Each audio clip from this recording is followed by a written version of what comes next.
All right, so good morning. Let us continue this morning in the Sados. So we began this section last class, and Emir Hashem will continue it into this class, probably a little bit into Wednesday as well. So remember again, we're focusing on one core question. Our core question was, remember the Sados, quoting the pasuk from Mishlei, say, Hashem b'chachma yasad aretz, Konein shamayim bisfuna. So we've been focusing really on this first phrase, God founded the land with wisdom.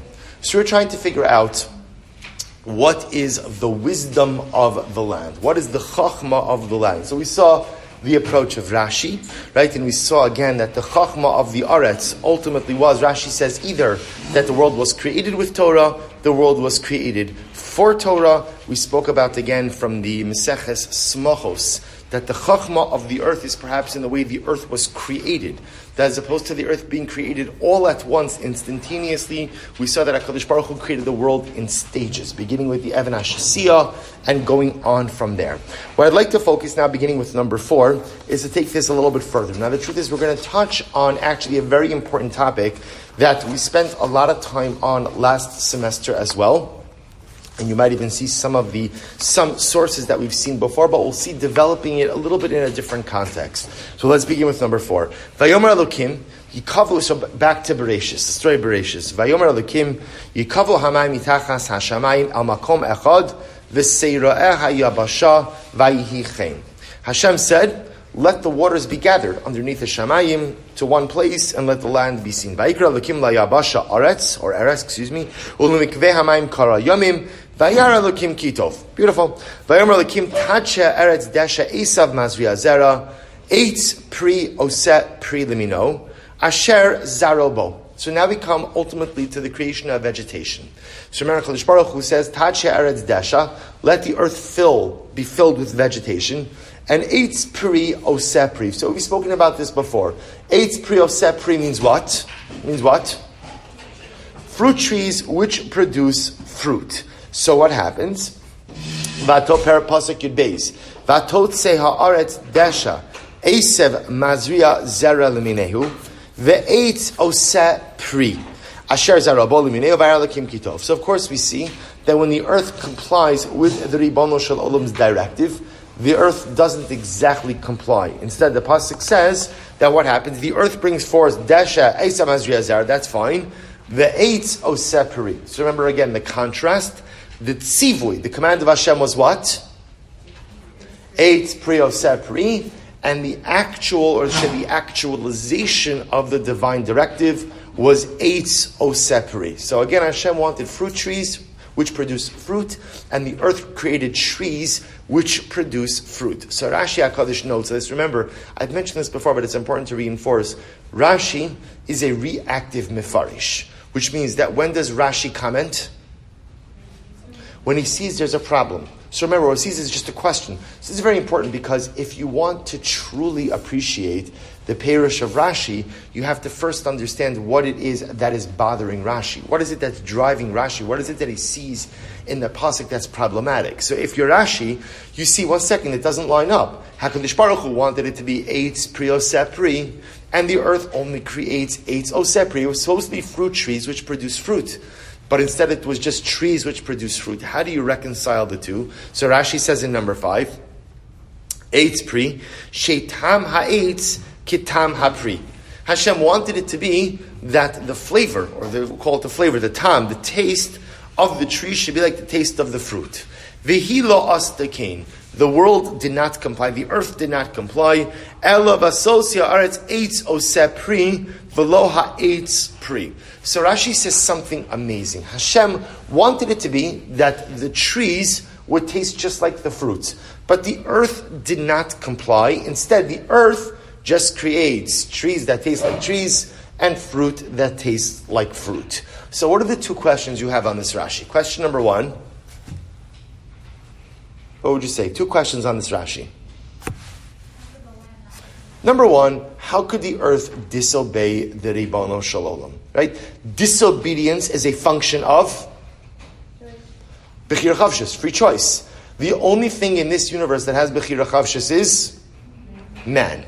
Nature does not have Bechira. Animals don't have bechira. Nature doesn't have bechira. So what does this mean that the earth disobeyed HaKadosh Baruch Hu? Excellent. What's the other question? It's the question even before that. How does this answer Rashi's question? Good. Hold on to that for just a moment. Good. What else? 3 questions. Good. What else? What was Hashem trying to accomplish? Remember, as we spoke about in our last class, the entire story of Bereshis defies comprehension. Right? We don't really understand Maaseh Bereshis. We read it, we speak about what was created on each and every day, but we don't understand. We don't understand Yesh Ma'im, something from nothing. We don't understand what 6 days are, what 6 days are not. We don't understand the entire story. So remember again, the only reason the story is here is because each and every aspect of the story has moral, ethical implications. As we spoke about in our last class, Kadosh Baruch Hu tells us the story of how He created His world so that we should know how to create our own. Which means that HaKadosh Baruch Hu wanted to accomplish something by creating fruit trees. That, in other words, when you think about it, there's nothing extra in the world, right? There's nothing extra in creation. The notion, what does that mean that Hashem wanted to create trees that would taste like fruit? What does that mean? So therefore, if HaKadosh Baruch Hu's plan would have come to fruition, you would take a bite out of the tree, that would be it, and it would taste just like the fruit. It sounds like a strange machshava. What was the Ribono Shel Olam's plan? So let's focus on that for just a moment. If I were to ask you, what was HaKadosh Baruch Hu trying to accomplish? What would you say? Make up the beautiful world. So could we make it a beautiful world? Does having fruit trees that taste like fruit make it more beautiful? I guess b'pashtos, right? Why not? Could only be nicer. Good. What else? Like with a tree, you have something that is necessarily as positive that produces something good versus a fruit tree that tastes like the whole tree is good. Everything is good. Or in other words, what good? Let's take that a little bit further. So what is that? What does that create when you have a fruit tree where the entire thing is sweet? What does that create? It really creates a sense of universal equilibrium. In other words, that right, and well said, when you look at the tree, quote unquote, something's good, something's not good. Now obviously it's all good because you can't have the fruit without the tree. But you look at it, you have something bitter, and you have something sweet, or you have something tasteless, and something with beautiful taste. But HaKadosh Baruch Hu, when He says, I want it to be an eitz pri oseh pri, there's a certain sense of universal equilibrium. Everything is sweet. Everything is good. Everything has that beautiful taste. It almost appears that's what HaKadosh Baruch Hu, because remember again, if you look at the story of Bereshis, everything is always a balance and an equilibrium, right? Where do you see balance and equilibrium in the story of creation?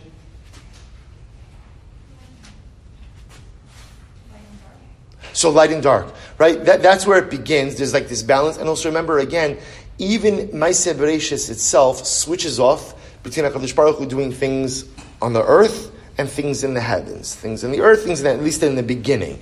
There's a certain sense of balance that HaKadosh Baruch Hu is trying to convey to the world. So by creating fruit trees that taste like fruit, you're creating a certain harmony. There's a balance. There's sweetness that runs through everything. Why is HaKadosh Baruch Hu tried to create the world with balance? Why?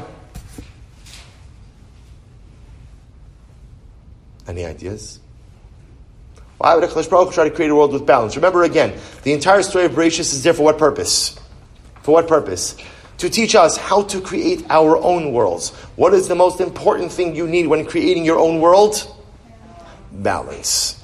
Right? And again, this concept is phrased in different ways at different times. For example, the Rambam phrases it, where according to the Rambam, the essence of life is to find the derech hamamutza, to find the middle path. You have to find the middle path. What does the middle path represent?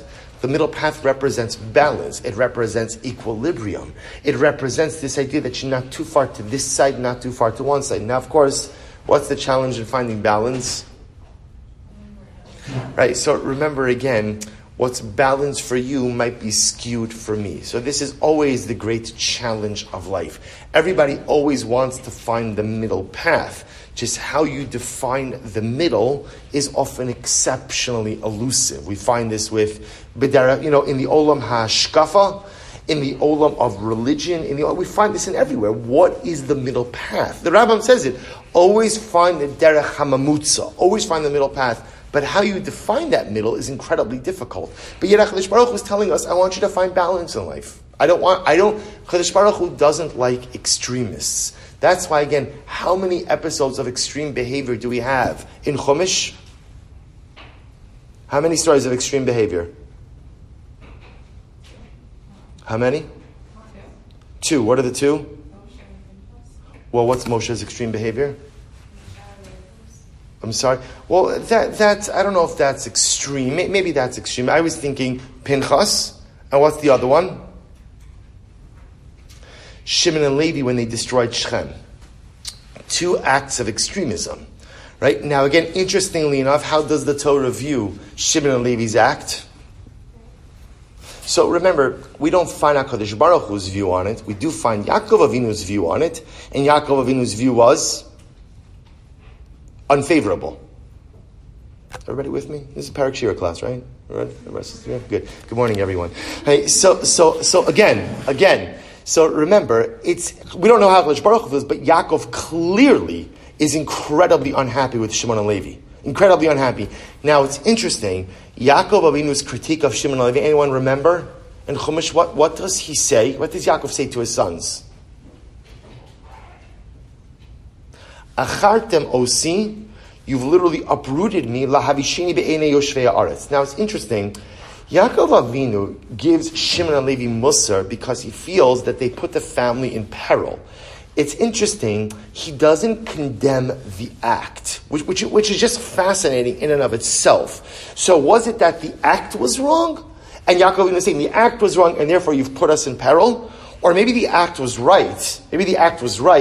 But at the end of the day, you put us in danger, so you shouldn't have done it. Now remember, Yaakov Avinu brings it up once again. Where else does he bring up the episode of Shechem? Right, but again in Parashas Vayechi. Ultimately, again, when he's making reference when he speaks to Shimon and Levi from his deathbed, and again there he separates them because their anger is dangerous, which seems to indicate to us that he was condemning the act. So let's go with the Pinchas. Pinchas' act good or bad? Sorry. So remember, the fact that HaKadosh Baruch Hu gives him a brisi shalom, HaKadosh Baruch Hu gives him, so it seems like the act was good, but remember again, so kanos, which we translate as zealotry, is something that is reserved for Yechidim. The Torah, in general, does not condone zealotry, because it's incredibly dangerous. Remember again, for a Pinchas, that was the right act, at the right time, v'haraya, the Ribono Shel Olam rewarded him for that act. But zealotry by itself is frowned upon. Extremism is frowned upon within Yiddishkeit. Everything is about that balance. The difficulty is how you define the balance, right? What's considered to be the middle path? That's number one. And number two, how do you ultimately get there? So that's the challenge. In any event, the point is that HaKadosh Baruch Hu wants to create fruit trees that taste like fruit to create a sense of equilibrium, to create a sense of balance. Balance is what is necessary to build and maintain a world. But the earth doesn't comply. So take a look at number 6.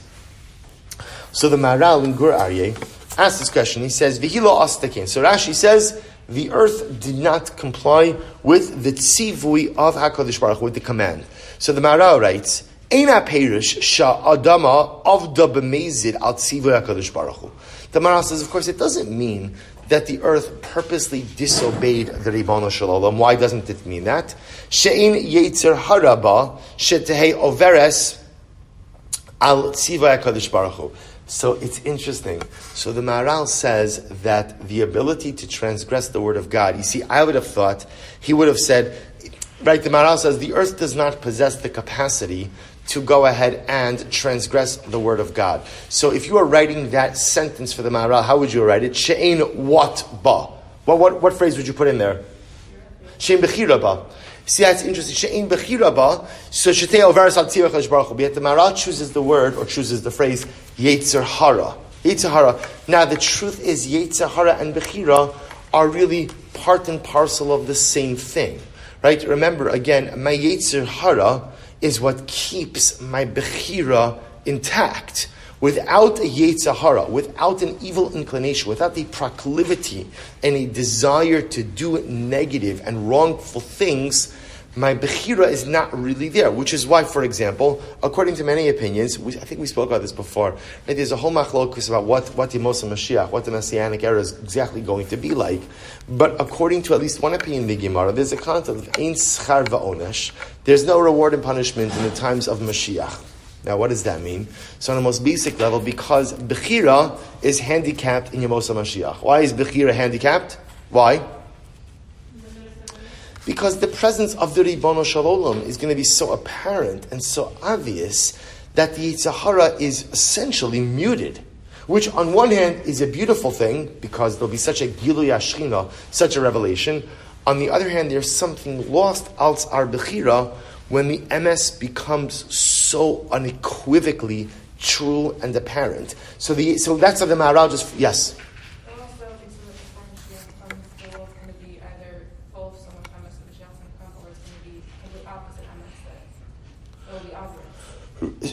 What will be obvious? You know, the world's completely not MS. The opposite becomes clear also. Then HaKadosh Baruch Hu becomes clear? Yeah. How? Because the whole world is so un-MS. Yeah. HaKadosh Baruch Hu becomes clear. To who? To us. To Am Yisrael. Yeah, he's a real. If the whole, you're saying the contrast is so stark. Yeah. Oh, good. Yeah, I don't know. I'm not familiar with that approach. But I don't know. It's a good question. I don't know that the world will become so filled with sheker that Klal Yisrael sees HaKadosh Baruch Hu. So you're asking, according to that, there should be no Bechira either. Yeah, I don't know. I'd have to look that up. I'm not familiar with that. I don't know. So the Maharal says it can't be literal that the earth would not comply, because at the end of the day, the earth doesn't have Bechira, doesn't have a Yetzer Hara. Aval, ki haaretz hazos shinui yeshla. So here the Maharal is saying something amazing. Now let's read his words and then we'll explore exactly what he means. He says the earth has shinui. What does that mean, the earth has shinui? What's a shinui? A change. Right? The earth is inconsistent. Really, it's shinui yesha. It's inconsistent. She bilvad nechsheves min hatachtonim, ki hashamayim shamayim laHashem va'aretz nasan livnei adam. Yore bazeh ki shinui yesh bein haaretz u'bein hashamayim. So when the pasuk says that the shamayim was given to Hashem and the aretz, the earth, livnei adam, the pasuk is coming to create a contrast. What's the contrast? So the Maharal suggests the contrast is as follows: the shamayim is constant and consistent. Constant and consistent. The aretz is subject to shinui, is subject to change. So shamayim, constant, consistent. Aretz, inconsistent, changing. Yoreh bazeh, ki shinui yesh v'shamayim v'aretz. Ki hashamayim, heim min al-yonim, v'aretz min ha-tachtonim. Right, the shamayim, when we speak about shamayim, by the way, we're not just simply speaking about the sky. Right, shamayim in this context refers to the celestial abode, the domain of the Ribono Shel Olam. So HaKadosh Baruch Hu's domain is constant, consistent, there's no shinui. The aretz, the earth, is subject to incredible inconsistency and change. He says, Uba'avur chasrona, hi mechaseres min hashleimus tamid. So because the earth is inconsistent, therefore again, it's never shalom. Right? So therefore, what the Maharal is explaining over is something dramatically amazing. If you want to find shleimus in this universe, where do you look for it? Right? The answer is you can't. Shleimus is not found in this physical universe. There is no shleimus in this universe. The only shleimus that exists is in the shamayim, which again, we're Kadosh Baruch Hu's domain, which is not part of our universe. Right? When we speak about universe, I mean like the world as we know it. There's no shleimus. And by the way, well, we'll discuss in just a moment. So there's no shleimus in this world. The only shleimus is by HaKadosh Baruch Hu. V'zeh she'amar, ein adam tzadik ba'aretz, asher ya'aseh tov lo yechta. An incredible pasuk in Kol. Shlomo Melech says, there is no person in this world who does not sin. By the way, is there an exception to that rule? Alright, so the Gemara, what's the exception? Right, so the Gemara discusses a handful of people who never committed an Aveira. Aside from that list, are there any other exceptions? Right, which means the greatest Gadol Hadar, from the greatest Gadol Hadar to the simplest Jew. Everybody makes mistakes. Now, obviously, people's mistakes are different, right? And people's mistakes are reckoned differently, but this is incredibly important. Does Judaism believe in personal infallibility? Do we believe that any person is beyond making a mistake? No. This is incredibly important. The notion of a human being being infallible is a Christian concept. Yiddishkeit does not have this concept. We believe that even the greatest Jew on the face of the earth, the greatest tzaddik, has the ability to make mistakes. And in fact, does make some mistakes. And this is incredibly important because sometimes we have difficulty wrapping our head around the fact that even sometimes Gedolim can make mistakes. It could happen. Their mistakes are dramatically different than our mistakes. But every single person has the capacity and ability to make a mistake. It doesn't mean they do necessarily, but it means the capacity to sin. This is Shlomo Melech saying, "Ein adam tzaddik baretz asher ya'aseh tov v'lo yechta." And by the way, I want to point out what's dramatic about Shlomo Melech's statement. What's dramatic about it? I'm sorry? It says tzaddik, right? Ein adam tzaddik ba'aretz. First of all, he's saying there is no exception to this rule. This is incredible. You know, in life, generally, you can't make any rules without an exception, right? Think about this. We have 630 mitzvahs. Are there right? Those 630 mitzvahs yield many rules. Are there exceptions to the rules? There are exceptions to almost every single rule, right? If I were to ask you for an example of an exception for which there is no rule, a rule for which there is no exception, what would you say? Gimel, who said that? Excellent. Gimel Averos, right? So this is what people think. There are three Averos which you have to give your life, right? Rather than transgress, right? Shvichus Dameh, murder, Avodah Zarah, idolatry, Gileis immorality. Is that true? Are there no exceptions to those rules? There are absolutely exceptions to those rules, right? In fact, again, amazingly enough, we're just 2 weeks away to perhaps from one of the greatest exceptions to those rules. But that is not our topic for now. But one of the greatest questions in Megillah's Esther is how Esther was permitted to live with Achashverosh. Isn't that Gilei Arayos? Isn't that? So Tosfos writes about this is a body of halachic literature, something called an Avera Lishma. There are, so I'm just pointing out, even the Gimel. By the way, that Avera Lishma. Don't try to use that, right? That's not, once again, reserved in extreme circumstances for Hatzalas, Klal Yisrael, Beit Tzadikim, and Nashim Tzidkanios. These are different, but I'm just pointing out to you, here's something amazing. There is virtually no rule without an exception. Isn't that incredible? So even the Gimel Chamuros, which does Yaharik Val Yavar. So it's amazing. It's Yaharik Val Yavar, except when it's Ya'avor Va'al Yeharig. Right? So isn't that incredible? Now, why is that? Why is it that every single rule we have, almost every rule, has an exception? That's because our halachas and our Torah that Kadosh Baruch Hu gave us mirrors the nature of the human condition.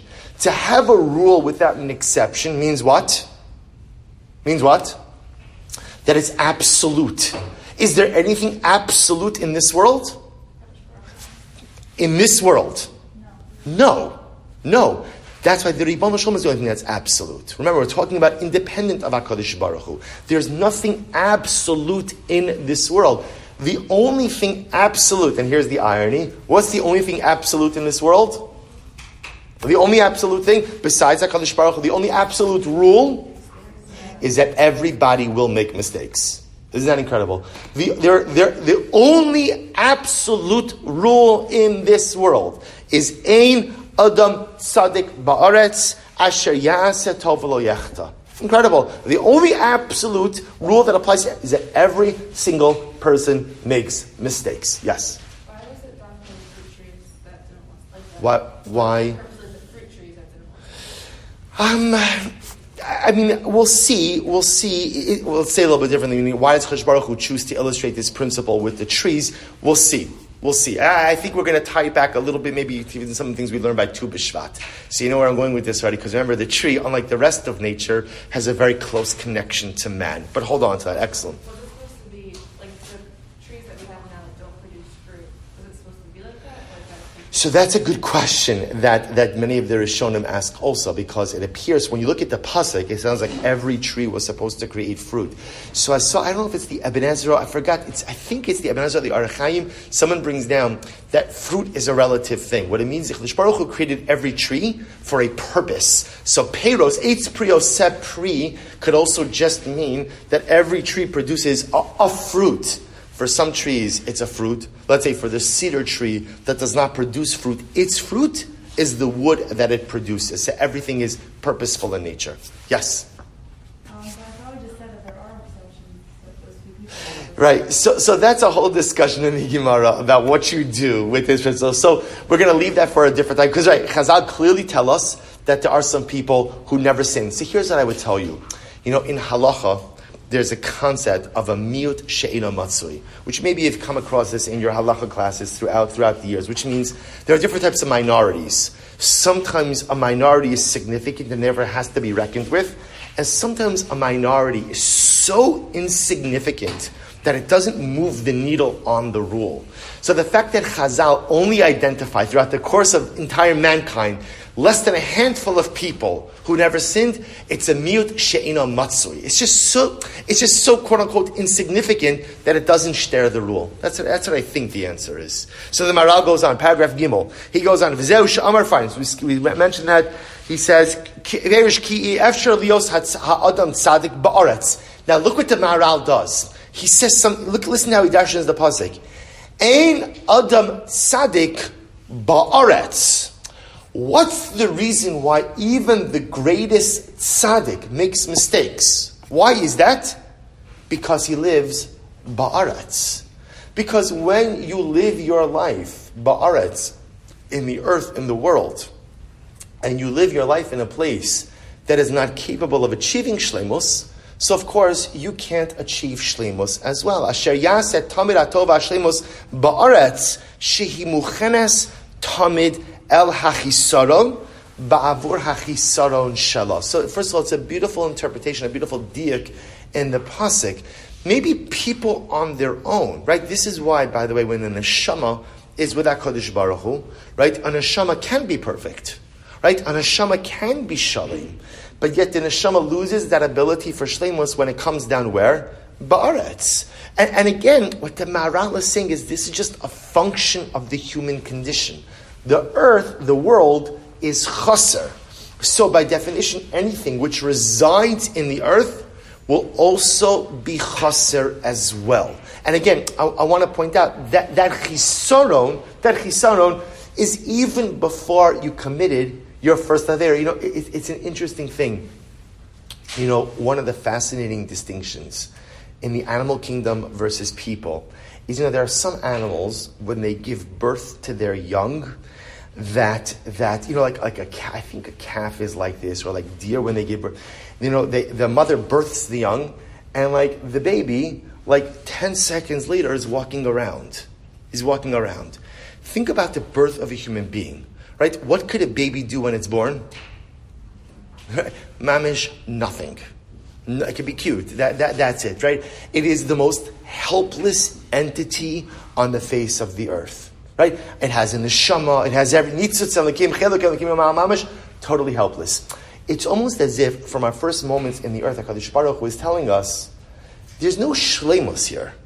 There's no shleimus. V'haraya, the moment you come into this world, and by the way, and it isn't amazing, by the way, for a long time afterwards, and something amazing, cyclical happens in life. What happens in life as a person gets older? They become more and more dependent. Isn't it incredible how the bookends of life are exactly the same? I start out helpless, and very halavai, we shouldn't be helpless when we're elderly, but a lot of times we become, if not helpless, definitely incredibly dependent. This circle of life where HaKadosh Baruch Hu shows there's no shleimus. We're going to see it's by design. It's by design. There's no shleimus. Ein adam tzadik ba'aretz asher lo yechta. If you're ba'aretz, if you're in the world, by definition, you're not shalim. We'd like to have fruit trees that produce fruit. That represents shleimus. That represents completion. That represents equilibrium. That represents a filling out of the world. That doesn't happen here. That's shamayim lav shamayim. You want shleimus?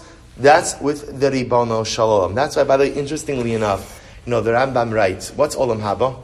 What's Olam Haba according to the Rambam? He says, Tzadikim Yoshem va'atarosem v'rasheim b'nenim v'ziv hashchina. The righteous sit, their crowns are on their head, and they derive benefit from the Shechina. Let me ask you this question. Let's be honest, right? There's a safe place here. Does that excite most of you? You're a Nashim Tzidkani, so it excites you, I'm sure. I'm sorry? Say that again? Okay, good. Meaning, I just don't want Gehenna, so anything is better than Gehenna. Okay, good. But I'm saying, is this like a version of Olam Haba? Like when you hear this, you say, oh, wow, Halavai Shabizocha. Now, of course, I say Halavai Shabizocha because either I don't want Gehenna, or because I know that deep down that's something good. But the truth is, what the Rambam is describing is a sense of connection with HaKadosh Baruch Hu, where I never leave the Ribono Shel Olam's presence. We could call it in a different word, shleimos. But I can't really relate to that because I don't know what that is. If you tell me that there's a smorgasbord, if you tell me that there's 50 different types of sushi, right? You go out and you tell me that everybody's healthy, everybody's happy, the sun's always out, there's always 70 degrees, and I can relate to those types of things. You tell me even again, being reunited with neshamas of the past, I could relate to those kind of things. But to tell me that I'm sitting in proximity to the Shechina and deriving benefit from the Shechina, I know what you're describing is something good, but I can't relate to it. Now, I can't relate to it, A, because it's describing a non-physical existence, and I can't relate to a non-physical existence, but I also can't relate to it because the Rambam is describing an existence of shleimos. To be in constant communion and connection with the Ribbono Shel Olam. Think about this. Do you ever have a day where you feel constantly connected? If you go through from the time you wake up to the time when you constantly connected to HaKadosh Baruch Hu, anyone ever a day like that? Where you didn't have one moment of disconnect. You felt connected to the Ribbono Shel Olam every moment of the day. Anyone here ever have a day like that? What is connection like? I feel just on a simple level, I feel connected and ever aware of the Ribbono Shel Olam's presence in my life. And a whole day goes by, and I don't lose that awareness for one moment. You're probably being modest. I'm sure some of you have. I've never had a day like that. And even on a Yom Kippur, which is an exalted day, a day when many of us feel connected, let's be honest, if you're in the shul the whole day, and you're getting to Musaf and Chazaras Hashatz, there are times when no one's looking, what do? How many pages? Right? How many pages? Let's be honest. Right? And then, of course, you do this, and then you feel bad afterwards, because I'm looking how many pages. It's the Yom Adin. Everything is being decided over Yom Slicha V'Chapara. What am I doing? But that's the way it works. And by the way, and then just a little while later, I could have the most moving ne'ilah of my life. And I could feel more angelic than human. But yet I was counting pages during Musaf. Because the nature of our connection with HaKadosh Baruch Hu, in Chasidus they call it Ratzav V'Shov. Forward and backwards. Forward and backwards. Most of us don't maintain a consistency in our relationship with HaKadosh Baruch Hu. Meaning, sometimes I'm engaged, sometimes I'm not. Sometimes I'm connected, and that's okay. That's okay. Why?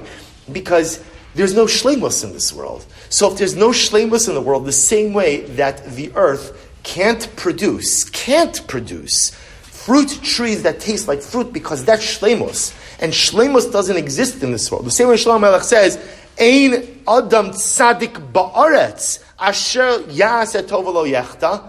Of course, if you're Ba'aretz, you can't be a tzaddik. You could be a tzaddik, but you're going to sin. Even the greatest tzaddik sins. If Moshe Rabbeinu sinned, then of course every single other tzaddik, no matter who we have, no one is as great as Moshe Rabbeinu. So once Moshe Rabbeinu sins, by definition, every other tzaddik, by definition, sins as well. That's not a shortcoming of the tzaddik. That's a function of living ba'aretz. Because if I live on the earth where there's no shleimus, by definition, I can't be any. That's what it is. There's no shleimus. So this is why, again, and this is incredibly important because it creates a self-awareness for us. Because sometimes, we've spoken about this before, in life, you always have to create expectations for yourself that are a little bit beyond your reach. That's why, it's good to start your week by making a to-do list. And I don't mean just like a chore list. I mean, like, what do you want to accomplish this week? So I often feel if you accomplish everything on your to-do list, then you're not setting your expectations high enough. If you go ahead and you accomplish nothing on your to-do list, either you're an overachiever or maybe you're just lazy. One of the two possibilities. You have to be honest with yourself. So life is always this incredible dialectic. I need to know I'm not going to be perfect, but I have to push myself just to constantly be better. But this notion that I will not achieve shleimus, I can't achieve perfection, not because I don't want to, it's not feasible, it's not here. It's not here. Hashamayim shamayim la Hashem. Perfection is the Chalish Baruch Hu. Va'aris nasan livnei Adam. Perfection is not here. There's greatness here. There is greatness. There is beauty. There is accomplishment. But there's no shleimus in this world. So the Maharal goes on. He says, look at paragraph Dalid. Lekach kasher gazer HaKadosh Baruch Hu. Kasher gazer ma'amar HaKadosh. Sorry. Eitz pri osepri. So what happens? HaKadosh Baruch Hu, now you have to understand, obviously, this is a setup, right? This is a setup. Because remember, we understand, it's not the pshat that the earth disobeyed HaKadosh Baruch Hu, because the earth can't disobey the Ribono Shel Olam. There is no disobedience without a Yetzer Hara. There is no disobedience without Bechira Chavshis. So the earth can't disobey. Instead, what's happening over here is Ribono Shel Olam is setting into effect a number of different circumstances. So what happens? Ba'avor chesrona, lahaisam memalas, ratzon borah, v'haya mechasaris min hashleimus. So ultimately, again, the Chalish Baruch Hu wants there to be shleimus. Eitz prioseh pri. But the earth cannot comply because the earth is unable to produce shleimus. V'kasher chata adam, balo psichas chata asher chata gam kemizeh bali. This is incredibly dramatic. This is why what's fascinating is what do Adam and Chava sin with? An eitz. Isn't that fascinating? What do they? But I just want to point out, by the way, the Gemara brings down about different opinions as to what they sinned with. So, kind of when we think about the sin of Adam and Chava, what automatically comes to mind? What type of fruit? Apple. An apple, which is fascinating because the Gemara doesn't record a view that it's an apple, right? The Gemara records that it was grapes, or the Gemara records that it was wheat, but not apple. So where does the apple come from? I'm sorry? Oh, does that where it comes from? I don't know, maybe. I think there's a simpler pshat. Remember again, when fast forward a little bit to the story of Yaakov and Esav, and giving the brachas to, when Yitzchak wanted to give the brachas. So remember, Yaakov dresses up as his older brother, walks in to Yitzchak. And what does Yitzchak say to Yaakov? Re'ei, re'ach beni, kereach hasadeh. Kereach hasadeh. So ultimately, again, he says, my son, it smells like the field. So what does Rashi say on that? What does Rashi say? It smells like the field. There's nothing more disgusting than the smell of a slaughtered animal. Right? So can you imagine this? Yaakov Avinu walks in and Yitzchak says, Mamish, you smell like a butcher. Right? You smell. But it's not what he was saying. He was giving him a compliment. So Rashi says what? What did Yaakov Avinu smell like? Kisadei tapuchim. Like an apple orchard, which is the reach of Gan Eden. Gan Eden smells like an apple orchard. It happens to be the Zohar brings down that the pre of Adam and Chava was an apple. But it's interesting enough, the Gemara doesn't quote that opinion. Gemara quotes a number of different opinions, not an apple. But the apple Gan Eden connection comes from that Rashi. Actually, it's also found in Shira Shirim, that ultimately, again, the scent of Gan Eden is a scent of apple. So therefore, again, the Gemara says something amazing. Isn't it fascinating that Adam and Chava's downfall comes from a tree? It comes from a tree. That's not an accident, right? Remember again, the first sin could have manifested itself in a variety of different ways. The fact that it goes and it takes place with the fruit of a tree, the fruit of the tree is the first time in the Genesis narrative that we see this concept that there is no shleimus in this world. And instead what we see is the only shleimus is by the Ribono Shel Olam. Anything that's ba'aretz, by definition is going to be deficient. And Adam and Chava's downfall, right? Where ultimately, again, they showed, unfortunately, they put forward the fact that they are not shalim from the eights as well. Yes?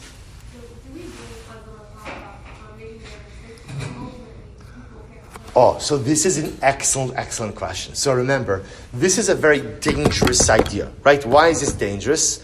Because you could turn around now and take this idea, well, look, you know what? Of course I sin. At the end of the day, there's no shleimus in this world. So this is incredibly important. So the answer is no and yes. Meaning what?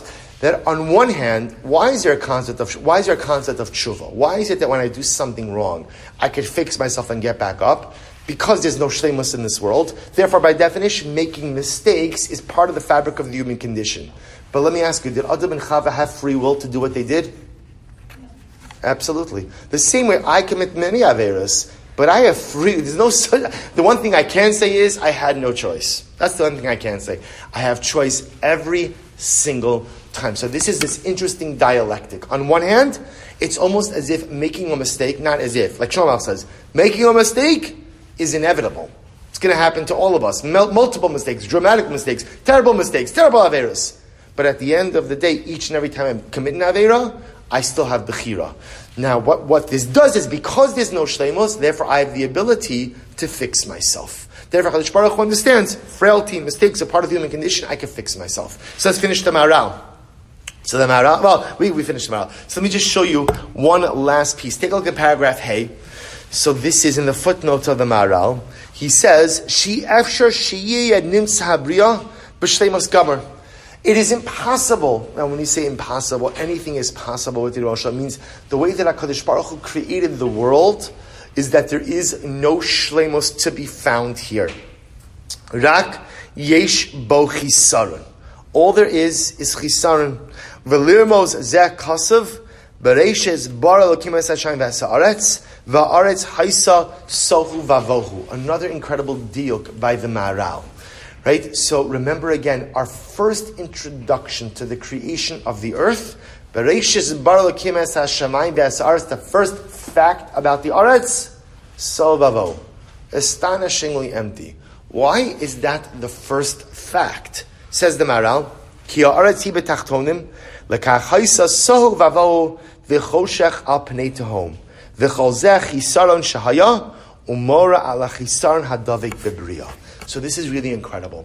So says the Maharal, this whole story of the fruit trees is a setup. It's a setup. Of course, remember, so it's not the pshat like when you read, which we know, it's not the pasha pshat in Rashi, that HaKadosh Baruch Hu said, earth, I want you to do A, and the earth said, no, I'm going to do B. This was a setup. HaKadosh Baruch Hu said, I'd like the world to be created this way. Fruit trees that taste like fruit. When HaKadosh Baruch Hu himself actually creates the world, he only creates trees that taste like trees and fruit that tastes like fruit. The message for us, shleimus is not in this world.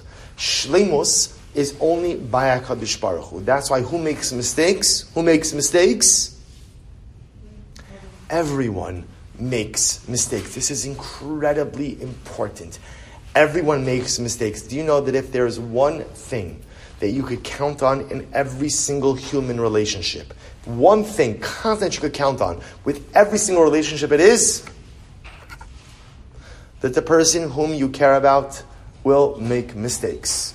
This is incredibly important because so often relationship friction is created because people in a relationship, it doesn't matter, you can fall in love with a relationship, it doesn't matter whether it's a marriage, a friendship, parents, children, somebody I love and care about makes a mistake. I feel they wronged me and I'm so let down and I'm so upset and I'm so overwhelmed, like I can't believe they did this. Well, no, people are people. And people make mistakes. The Shlomo says, "Ein adam ba'aretz, ein adam tzadik ba'aretz asher ya'aseh tov v'lo yachta." If you're ba'aretz, you make mistakes. Whether you're a gadol, whether you're a katan, whether you're a child, whether you're an adult, whatever you are, whoever you are, you make mistakes. And in relationships, when we understand, of course people make mistakes. Of course my spouse is going to make mistakes. Of course my kid makes mistakes. Of course my parents make mistakes. You know, sometimes children grow up, and sometimes maybe a person doesn't have the best parents. And they're so upset that their parents didn't parent them in the right way. So understand, Parents often only know what to do based on their own upbringing. And those parents also only knew what to do based on their own upbringing. Of course, we always try to be better, but children sometimes can't get over the fact that parents made mistakes in raising them. Of course, my parents made mistakes. Everybody's parents make mistakes because parents are human beings. So if Moshe Rabbeinu could make a mistake, I'm not going to make a mistake with my kids. And my kids aren't going to make a mistake with their kids, and I'm not going to make a mistake with my wife, and my wife's not going to make a mistake with me. Of course, that's the way relationships work. When you realize this, you have the ability to be forgiving. And when you have the ability to be forgiving, that's when you could really build meaningful and sustained life relationships. So says the Maharal, all of this whole lesson, right? I just want to point out something amazing. Where else in the Torah does it say this concept? Where else? The answer is really nowhere else. So I just want to point something out. This is perhaps one of the most important hashkafic pillars of Yiddishkeit. This notion that there is no shleimus in this world, only shleimus by HaKadosh Baruch Hu. Every person makes mistakes, and amazingly enough, where is it learned out from? A phrase in Bereshis. Isn't this incredible? You can't have a proper hashkafas hachayim without this limud, without this lesson. And yet again, learned from a nuance, a change between what HaKadosh Baruch Hu wanted to do and what he actually did. So we'll stop over here for today. We're not finished. We'll spend one more class on this, because the next question we have to follow, which what we'll devote our next class to, is why. So why did HaKadosh Baruch Hu create this way? Yes?